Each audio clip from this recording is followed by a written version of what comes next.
podcasts. We're talking anything up to 2 foot long. They're not just a smooth knife, as you would imagine. These things have hooks on them, so when they enter someone and it gets pulled back out, they've not banned the sale and importation of these weapons. We need to focus on these multi-million pound businesses that are being able to sell murder on our streets. It stops at these weapons not being able to be purchased, not being able to get hold of. I was a knife carrier. I've been convicted of carrying knives. I've been convicted of hurting people with knives. But the simple fact is, it has got out of hand. When I say kids, they were children serving life sentences. And they were saying, it's the way of the street. What they are stuck in now is a danger zone.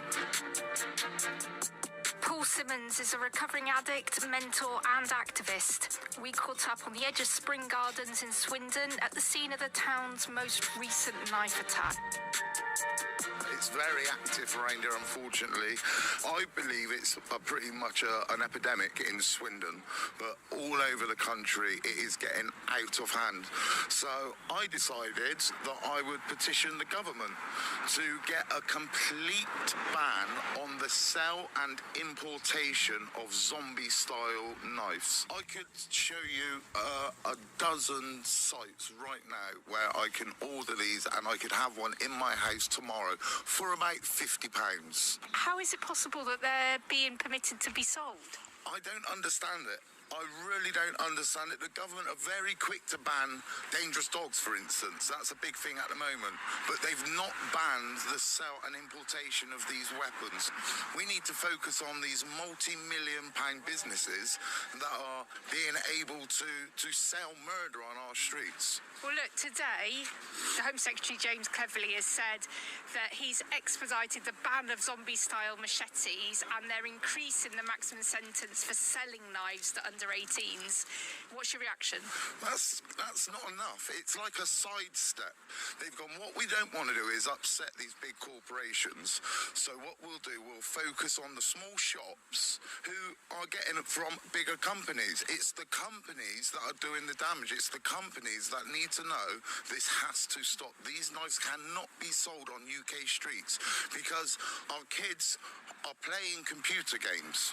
They get desensitized to violence and then they go out and they commit these horrific crimes. They have no idea what they're doing until it's too late. Interesting what you said there about computer games. Yes. And kids being influenced by computer games. We're hearing Idris Elba talk about people are carrying weapons because of fear of being attacked. The fear factor is a huge problem. I see it. I've seen it. I went into a prison last week and these kids were telling me, and when I say kids, they were children serving life sentences, and they were saying, it's the way of the street.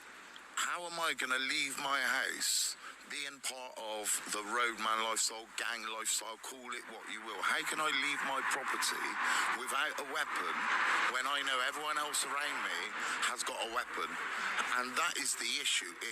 Where does it stop? It stops at these weapons not being able to be purchased, not being able to get hold of. I know I spent 22 years in prison, so I've been around all types of violence. And just so you know, I was a knife carrier. I've been convicted of carrying knives. I've been convicted of hurting people with knives. But the simple fact is, it has got out of hand. What's it like for you to have gone from being in the thick of these scenes to now being on the other side of the fence? It's been a massive, massive ride, a huge learning experience. I spent 27 years in active Class A addiction, and I was one of the ones that was supposed to not get out. I wasn't supposed to get out. I served, like I said, 22 years in prison, 27 years in addiction. My days were supposed to be numbered. However, I managed to turn that corner, and now I see the same people that I was out and about using with committing crime playing with, and they are still stuck in that same place. But what they are stuck in now is a danger zone. For now, anybody in possession of these knives are being encouraged to hand them in Yes. without fear of repercussions. The law comes into force in September. Yeah.